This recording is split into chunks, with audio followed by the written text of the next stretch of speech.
Hi hello എല്ലാവർക്കും നമസ്കാരം. Tips or happy ലൈഫിൻ്റെ പുതിയൊരു വീഡിയോയിലേക്ക് സ്വാഗതം. നമ്മളെല്ലാവരും സാധാരണ ഷേക്കൊക്കെ ഉണ്ടാക്കി കുടിക്കാനായിട്ട് ഇഷ്ടപ്പെടുന്നവരാണ്. ഇന്നിപ്പോൾ നമ്മൾ നമ്മുടെ സൗന്ദര്യത്തിനും അതേപോലെ തന്നെ ആരോഗ്യത്തിനും ഒരേപോലെ മികച്ചതായിട്ടുള്ള ഒരു സ്പെഷ്യൽ ഷേക്കാണ് ഉണ്ടാക്കാൻ പോകുന്നത്.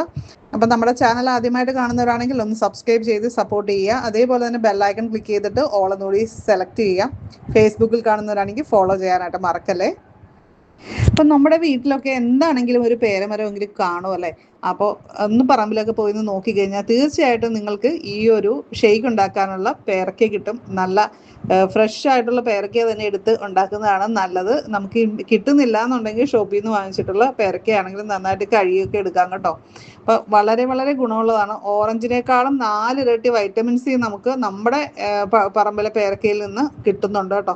അതുകൊണ്ട് പേരയ്ക്കയൊക്കെ ഓവറായിട്ട് പഴുത്തു പോകുന്നതിന് മുമ്പ് തന്നെ പറിച്ചെടുത്ത് നമുക്ക് ഇതേപോലെയൊക്കെ ഉപയോഗിക്കാം. ഇപ്പോൾ വെറുതെ തിന്നാൻ ഇഷ്ടമില്ലാത്ത പിള്ളേർക്കൊക്കെ ആണെങ്കിൽ ഷേക്കൊക്കെ ഉണ്ടാക്കി കൊടുത്തു കഴിഞ്ഞാൽ അവർ വളരെ ഇഷ്ടത്തോടു കൂടി കഴിക്കും. അതേപോലെ തന്നെ നമുക്കും കഴിക്കാനായിട്ട് വളരെ നല്ലതാണ്. അപ്പോൾ നമ്മൾ പേരയ്ക്ക ഇവിടെ നന്നായിട്ട് കഴുകി എടുത്തിട്ടുണ്ട്. അതിനുശേഷം ചെറുതായിട്ട് കട്ട് ചെയ്ത് വയ്ക്കുന്നുണ്ട്. ഇപ്പോൾ കുരു കളയണമെന്നുള്ളവർക്ക് കളയാൻ കേട്ടോ. ഞാനത് കുരു ഒന്നും അങ്ങനെ പ്രത്യേകിച്ച് കളഞ്ഞിട്ടില്ല. അപ്പോൾ പിന്നെ പേരയ്ക്ക സെലക്ട് ചെയ്യുമ്പോൾ ശ്രദ്ധിക്കണം. നമുക്ക് ഏത് ഉള്ളിൽ ചുവപ്പുള്ളതോ പിങ്കുള്ളതോ എങ്ങനെ വേണമെങ്കിലും നമുക്ക് എടുക്കാം കേട്ടോ. പേരയ്ക്കയിലൊന്നും പ്രശ്നമില്ല. പക്ഷേ തൊലി ഇത്തിരി സോഫ്റ്റ് ആയിരിക്കുന്ന പേരയ്ക്ക ആയിരിക്കണം. അതായത് അധികം പച്ചയായിട്ടുള്ള പേരയ്ക്ക അത് ഒഴിവാക്കുക. അതുപോലെ ഓവറായിട്ട് പഴുത്തിരിക്കുന്ന പേരയ്ക്കയും ഒഴിവാക്കണം കേട്ടോ. ഇപ്പോൾ ചർമ്മത്തിൻ്റെ ചുളിവുകളൊക്കെ മാറ്റി മുഖത്തിന് നല്ല തിളക്കവും യുവത്വവും ഒക്കെ നൽകാനായിട്ട് ഈ വൈറ്റമിൻ സി സഹായിക്കുന്നുണ്ട്. അതുകൊണ്ടാണ് തിളങ്ങുന്ന ചർമ്മം ആഗ്രഹിക്കുന്നവർക്ക് ഇതൊരു ബെസ്റ്റ് ഡ്രിങ്ക് ആണെന്ന് പറയുന്നത്. ഞാനിവിടെ 5 ബദാം എടുത്തിട്ടുണ്ട്. അതേപോലെ തന്നെ 4 ഡേറ്റ്സ് എടുത്തിട്ടുണ്ട്. ഡേറ്റ്സ് കുരു കളഞ്ഞിട്ട് എടുക്കുന്നതായിരിക്കും നല്ലത്. നല്ല അയണിൻ്റെ കണ്ടന്റ് കാര്യങ്ങളാണ്. അത് നമ്മൾ ക്ഷീണം മാറ്റാനായിട്ടും അതേപോലെ തന്നെ ജോലി കഴിഞ്ഞ് വരുമ്പോഴുള്ള തളർച്ചയൊക്കെ കുറയ്ക്കാനായിട്ട് ഒരുപാട് സോഫ്റ്റ് ഡ്രിങ്ക്സ് കാര്യങ്ങളൊക്കെ ഉപയോഗിക്കാറുണ്ട് കുറേ ആൾക്കാർ കേട്ടോ. അപ്പോൾ അങ്ങനെയൊക്കെ ഉപയോഗിക്കുന്നതിനേക്കാളും ഏറ്റവും നല്ലത് നമ്മുടെ പ്രകൃതിയിൽ നിന്ന് കിട്ടുന്ന ഇതുപോലുള്ള കാര്യങ്ങൾ ഇതേപോലുള്ള കോമ്പിനേഷനിൽ ഉപയോഗിച്ച് കഴിഞ്ഞാൽ നമ്മൾ എനർജി ഡ്രിങ്ക്സുകൾ പുറത്തുനിന്ന് വാങ്ങി കഴിക്കുന്നതിനേക്കാളും വളരെ വളരെ ഗുണകരമാണ്. നമ്മുടെ ശരീരത്തിന് ഒരു ദോഷവുമില്ല. ഇതിൽ ധാരാളം ആൻറ്റി ഓക്സിഡൻസും മിനറൽസും ഒക്കെ ഉള്ളതാണ്. അപ്പോൾ ശരീരത്തിന് പെട്ടെന്നൊരു എനർജി കിട്ടും.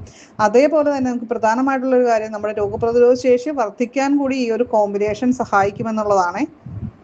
നമ്മൾ ഈ എടുത്തിരിക്കുന്നത് ഫ്രൈഡ് ആയിട്ടുള്ള ബദാമാണ് കേട്ടോ എൻ്റെ കയ്യിലുണ്ടായിരുന്നത്. അപ്പോൾ അതുകൊണ്ട് തന്നെ ഞാനിത് ചെറുതായിട്ട് അരിഞ്ഞെടുക്കുന്നുണ്ട്. അതേപോലെ തന്നെ മധുരത്തിനായിട്ട് നമ്മളിവിടെ പ്രത്യേകമായിട്ടൊന്നും ചേർക്കുന്നില്ല. നമ്മുടെ ഡേറ്റ്സിലുള്ള മധുരം അതുപോലെ തന്നെ പേരയ്ക്കയിലുള്ള മധുരം മാത്രമാണ് നമ്മൾ ചേർക്കുന്നത്. കുറച്ചൊരു ഹെൽത്തി ആയിട്ട് നമ്മൾ ഉണ്ടാക്കുകയാണല്ലോ, അതുകൊണ്ട് തന്നെ. പിന്നെ പേരയ്ക്ക എടുക്കുമ്പോൾ നമ്മൾ എത്രത്തോളം പാലെടുക്കുന്നുണ്ട് അതിൻ്റെ തിക്നെസ് കൂടാത്ത രീതിയിൽ വേണം പേരയ്ക്കയുടെ അളവ് ക്രമീകരിക്കാനായിട്ട്. അപ്പം ഞാൻ ഇത്രയും പേരയ്ക്കയാണ് ഇവിടെ എടുത്തിരിക്കുന്നത്. അതേപോലെ തന്നെ ടോട്ടൽ നമ്മൾ ഒരു ഗ്ലാസ് പാലാണ് എടുക്കുന്നത്. അര ഗ്ലാസ് പാൽ ഇപ്പോൾ നമ്മൾ എടുക്കുന്നുണ്ട്. ഇപ്പം മിക്സിയുടെ ജാറിലേക്ക് നമ്മൾ എടുത്തു വെച്ചിരിക്കുന്ന ഇൻഗ്രീഡിയൻസ് എല്ലാം കൂടി ഇട്ടിട്ട് നന്നായിട്ടൊന്ന് അടിച്ചെടുത്തിട്ട് പിന്നീട് നമ്മൾ അര ഗ്ലാസ് പാല് ബാക്കി കൂടി ചേർത്തിട്ട് ഒന്നുകൂടി അടിച്ചെടുക്കുകയാണ് ചെയ്യുന്നത്. അപ്പോൾ നമുക്ക് 1 ഗ്ലാസ് ആണ് ഈ ഒരു ഷേക്ക് കിട്ടുക. ഇപ്പോൾ കൂടുതൽ വേണമെന്നുണ്ടെങ്കിൽ ഇൻഗ്രീഡിയൻസിൻ്റെ അളവ് അതേപോലെ തന്നെ കൂട്ടിയെടുക്കുകയാണ് ചെയ്യേണ്ടത് കേട്ടോ. അപ്പോൾ ഇത് പഠിക്കുന്ന കുട്ടികൾക്കൊക്കെ കൊടുക്കുകയാണെങ്കിൽ അവർക്ക് നല്ലൊരു എനർജി ബൂസ്റ്റിംഗ് ഡ്രിങ്ക് ആണ്. തീർച്ചയായിട്ടും അങ്ങനെ കുട്ടികളുള്ള അമ്മമാർക്ക് ഈ വീഡിയോ നിങ്ങൾ ഒന്ന് ഷെയർ ചെയ്ത് കൊടുക്കുക കൂടി ചെയ്യുക. അടിപൊളിയാണ്. ഏത് പ്രായക്കാർക്ക് ഉപയോഗിക്കാം. ഹെൽത്തി ആയിട്ടുള്ളതാണ്. അപ്പോൾ വീഡിയോ ഇഷ്ടപ്പെട്ട് കഴിഞ്ഞാൽ ലൈക്ക് ചെയ്യാനും താഴെ ഒന്ന് ഹായ് എന്തെങ്കിലും കമൻറ്റ് ചെയ്യാനും മറക്കരുത് കേട്ടോ. നമ്മുടെ വീട്ടിൽ പലയിനം പേരയ്ക്കകളുണ്ട് കേട്ടോ. എന്നാലും കൂടുതൽ ഉണ്ടാകുന്നത് തായ്വാൻ പിങ്കും ഐസ്ക്രീം പേരയാണ് കേട്ടോ. അപ്പോൾ നിങ്ങളുടെ നാട്ടിൽ പേരയ്ക്കയ്ക്ക് എന്താണ് പറയുന്നത് എന്നൊന്ന് കമൻറ്റ് ചെയ്യണം കേട്ടോ.